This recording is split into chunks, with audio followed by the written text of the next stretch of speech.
Bom dia a todos em Jaraguá do Sul, toda a região. Prazer falar com vocês mais uma vez.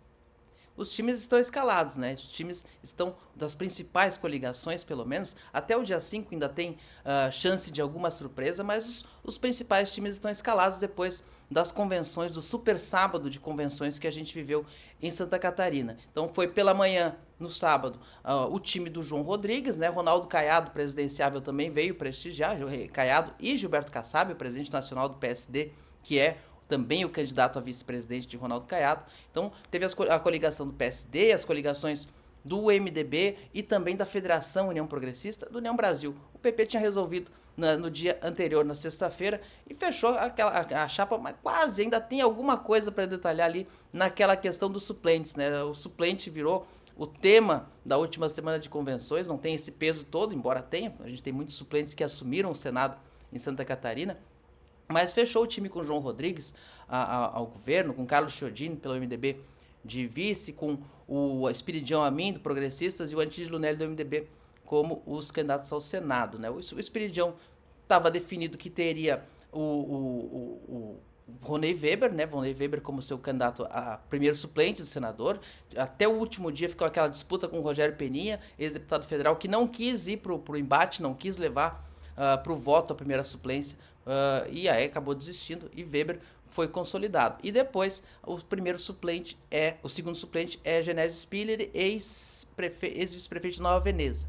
E aí tem uma questão, por isso que parece que ainda não fechou, porque dois nomes do Sul, uma região onde o Espírito de Amin já tem uma boa projeção e ficou faltando. O Peninha seria o nome do Alto Vale, mas a composição regional parece que ainda tem gente lá debatendo, por isso que não fechou. E nas suplências de Antídio Lunelli seria o ex-prefeito de Araquari, Clenilton Pereira, do União Brasil, e a Jade Martins, vereadora em Balneário Camboriú do MDB, mas também ainda tem discussão aberta ali, não está bem pacificado no União Brasil, Clenilton, a Jade ainda não disse sim. Vamos ver como é que vai ficar. O que é importante ressaltar? Uma convenção de estilo partidário, estilo convenção que a gente está acostumado, com a Assembleia tomada, muita gente na convenção, especialmente do PSD, reuniu muita gente, os candidatos bastante empolgados, especialmente aqueles levados pelas candidaturas de deputados estadual e federal, Júlio Garcia, que vai a federal, Raimundo Colombo, estadual, vários nomes, o Jean Loureiro levou do União Brasil, levou bastante gente, e o MDB estava lá, mesmo aqueles que não eram contra a aliança com o João Rodrigues. Depois que o Antídio Lunelli entrou na chapa, ficou muito difícil para eles qualquer postulação. Na hora do voto foi ampla maioria, muito disparado mesmo.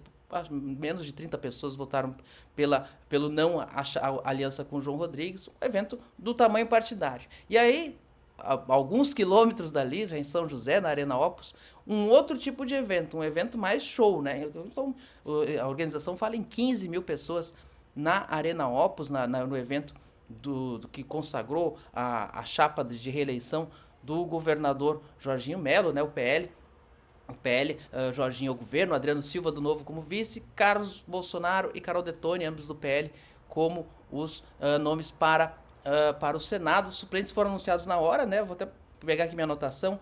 O Carlos Bolsonaro tem Rafael Calef, ex-prefeito de São Lourenço do Oeste, e o Balduino Ferreira, que é o presidente da Igreja Quadrangular aqui em Santa Catarina. Tem uma faísca saindo aí sobre outras denominações, aí, achando que houve um privilégio que não deveria haver, mas é um nome do segmento evangélico. E os nomes de Carol Detoni, tanto o Juliano Custódio quanto o Andrei Tomasi, são empresários, então mostrando o perfil que a Carol Detoni queria desde o começo. Ela queria empresários na suplência, mostrar esse vínculo com o setor produtivo que ela construiu ao longo dos últimos anos, além, é claro, do vínculo da base bolsonarista que ela tem. Ela buscou muito esse lado empresarial, então está bem representado isso na chapa dela. O Flávio Bolsonaro também estava presente, o candidato a presidente pelo PL, acabou sendo o grande destaque do evento, né? Um evento muito bolsonarista, para falar muito para esse eleitor que tem definido as eleições de Santa Catarina desde 2018, 2022, especialmente. Então, o discurso de Carlos Bolsonaro foi muito enfático, falando do que tem sangue de Jair Bolsonaro, um discurso muito focado na emoção. O Flávio Bolsonaro também foi nessa linha, disse que vai diminuir a maioridade penal para 14 anos para quem cometer crime hediondo, que vai botar na cadeia ladrão de celular, um discurso muito focado nessa pauta bolsonarista e dialogando com esse setor. Não era aquele tom, vamos falar para o centro, era um tom, vamos falar para a direita mesmo. Então, é o que a gente pode esperar dessa campanha. E olhando para o discurso de João Rodrigues e por discurso de Jorginho Melo, a gente consegue já ver qual é as primeiras teses que vêm para a campanha eleitoral. Por quê? João Rodrigues, ele se juntou com diversos ex-governadores, trouxe Raimundo Colombo, que vai à federal, o Eduardo Pinho Moreira, do MDB, se reconciliou no palco, pelo menos mostrou a sintonia com Jorge Bornhausen, com quem saiu faísca ali no início do ano, mas agora está tudo certo, exaltou Jorge Bornhausen, citou outros nomes, Luiz Henrique da Silveira, para dizer que Santa Catarina é o melhor estado do Brasil, por causa de quem governou Santa Catarina ao longo desses 30 anos. Enquanto isso, e prometendo resgatar a política, né? Prometendo resgatar a força dos partidos e dizendo que o governo de Jorginho coloca o PL, os interesses do PL acima dos interesses da gestão.